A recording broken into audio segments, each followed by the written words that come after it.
здесь. Ты уже здесь и уже ждешь. Ну-ну. Добрый день, друзья!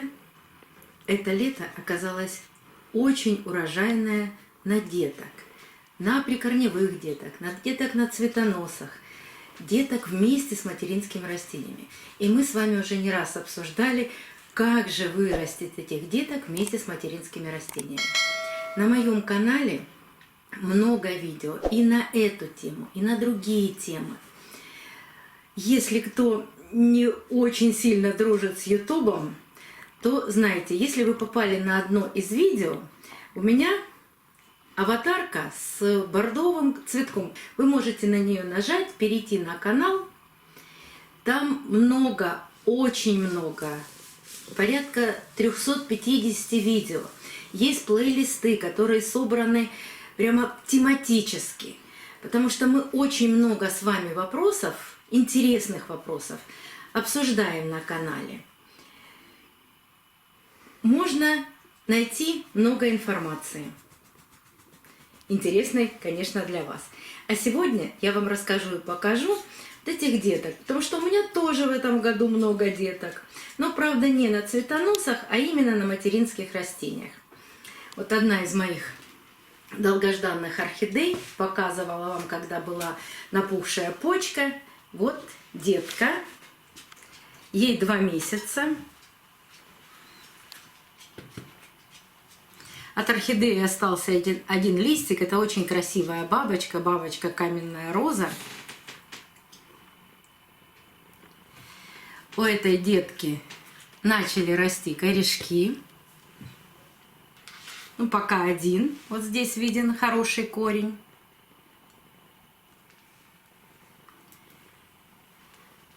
Эту детку отделять сейчас ни в коем случае нельзя. Детка должна выпустить еще пару-тройку листиков, нарастить хорошие корни. И я даже думаю, что раньше, чем весной, я эту детку трогать не буду. А когда буду что-то с ней предпринимать, я вам обязательно покажу. И вообще, детки на материнских растениях и детки на цветоносах, это тоже с материнским растением, не отрезанные цветоносы, о которых мы говорили, не спешите никогда их отделять. Потому что мама дает детке очень много питательных веществ. И детки с мамами вместе хорошо растут. А растут они прямо до взрослого состояния. И вот когда эта детка вырастает, дает хорошие корни, ну какие хорошие, 5, 6, 10 сантиметров, корни прорастают в горшок, длинные, жирные, толстые, вот тогда, если вам хочется отделить эту детку, тогда отделяйте. А я даже чаще сажаю вместе с мамой этих деток, тогда получается интересное цветение. Еще одна орхидея и один из ваших вопросов – орхидея с потерянной точкой роста. Детка прикорневая, 2 листа у этой детки. Один маленький первый листик, вот видите, он с пятном. Но это пятно никакая не болезнь.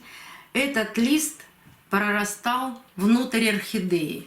А потом поднатужился и вышел. Но вышел вот с таким заломом. И этот залом потемнел. Я его никак не трогала, ничего с ним не делала. Но так как детка растет хорошо, и вот на этой детке появился цветонос. Дать ли такому растению процвести? Конечно. Есть мама, есть детка. Детка дает корни. Вот здесь тоже есть корешок у детки. За этот цветонос отвечает сейчас не вот эта маленькая детка, а за этот цветонос отвечает мама. А мама обязательно вытянет этот цветонос. Если помните, в прошлом году, в январе, я отрезала детку с цветоноса с огромными корнями и даже цветущую. У нее было 3 больших, хороших распущенных цветка. Даже на цветоносе материнское растение все равно даст возможность нарастить хорошие бутоны, хорошие цветы открыть. Поэтому вот таким мамам с детками можно дать цвести и не обрезать эти цветоносы.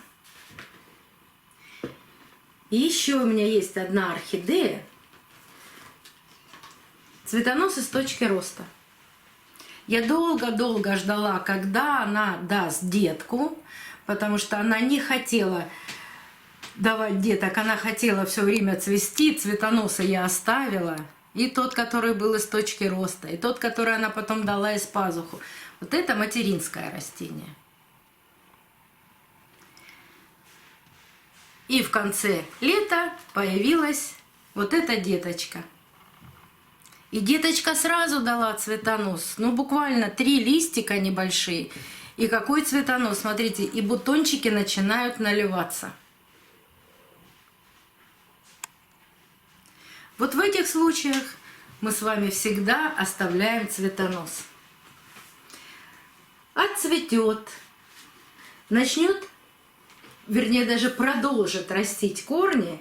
Здесь у детки много корней, но мне показать вам очень это неудобно, потому что от этой детки корни прорастают вглубь горшка.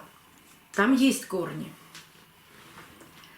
Здесь мама опять несет ответственность за этот цветонос. И они обязательно распустятся, красивые цветы, и я вам их обязательно покажу.